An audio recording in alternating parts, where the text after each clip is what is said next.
හයි ගොඩක් අය අහනවා මේ දේ කියන නිපාතේ පාවිච්චි කරන්නේ කොයි අවස්ථාවේදීද කියලා. දේ නිපාතය දැනගත්තට ඒක හරියටම යූස් කරන්නේ කොහොමද කියලා තේරෙන්නේ නැහනේ.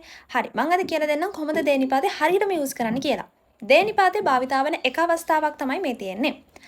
අපි මොකක් හරි දෙයක් උපකාර කරගෙන යම්කිසි දෙයක් කරනවා නම් උදාහරණයක් විදිහට පැන්සලෙන් ලියනවා, පිහියෙන් කපනවා, හැන්දෙන් කනවා වගේ මොකක් හරි දෙයක් පාවිච්චි කරලා අපි යම්කිසි ක්‍රියාවක් කරනවා නම් ඒ පාවිච්චි කරන දෙයට පස්සේ අපිට දාන්න පුළුවන් දේ කියන නිපාතේ. උදාහරණයක් විදිහට ජපන් භාෂාවෙන් කතා කරනවා. අපි උපකාර කරගත්ත දේ ජපන් භාෂාව එහෙනම් ජපන් භාෂාවෙන් කියලා හදාද්දි නිහොන්ගෝ දෙ කියලා කියන්න පුළුවන්. නිහොන්ගෝ දෙ හනශිමස්. ජපන් භාෂාවෙන් කතා කරනවා. එම්පිත්සු දෙ කකිමස්. පැන්සලෙන් ලියනවා. නයිෆු දෙ කිරිමස්. පිහියෙන් කපනවා. දෙවෙනි අවස්ථාව අපි මොකක් හරි ක්‍රියාවක් කරන්නේ යම්කිසි ස්ථානයකදී නම් අන්නේ ස්ථානයට පස්සෙත් අපි දේ කියන නිපාතය දානවා.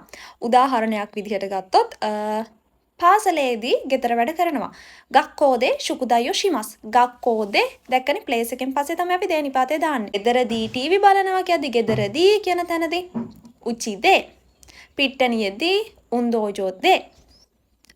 ඒ විදිහට තුන්වෙනි අවස්ථාව ගොඩක් වෙලාවට වන අතර කියලා කියන වෙලාවට පාවිච්චි කරන්න පුළුවන්. ඒ කියන්නේ මගේ අම්මා වෛද්‍යවරියක් වන අතර ගෘහණියක්ද වේ කියලා අපි කියන. එතකොට හහවා ඉෂාදේ ශුෆුදෙස්. ඉෂාදේ වෛද්‍යවරියක් වන අතර. ඒ වගේම හතරවෙනි අවස්ථාව තමයි නිසා කියන අදහසත් අපිට මේ දේ කියන එකට දෙන්න පුළුවන්. උදාහරණයක් විදිහට හුළඟෙන් දොර වැහුණා නම් අපිට සුළඟ නිසා කියලා කියද්දී පාවිච්චි කරන්න පුළුවන් කසේ සුළඟ කසේදේ සුළඟෙන් දොආගා ශිමාරිමාෂ්තා දොර වැහුණා. එහෙනම් කසේදේ හුළඟෙන් කියලා කියද්දී හුළඟ නිසා කියලා අපි නිසා කියන අදහසටත් දේ කියන එක ගන්න පුළුවන්. මිනසන් වකරිමාෂ්තා ගා නිහොන්ගෝ දෙකිමාස් යෝනි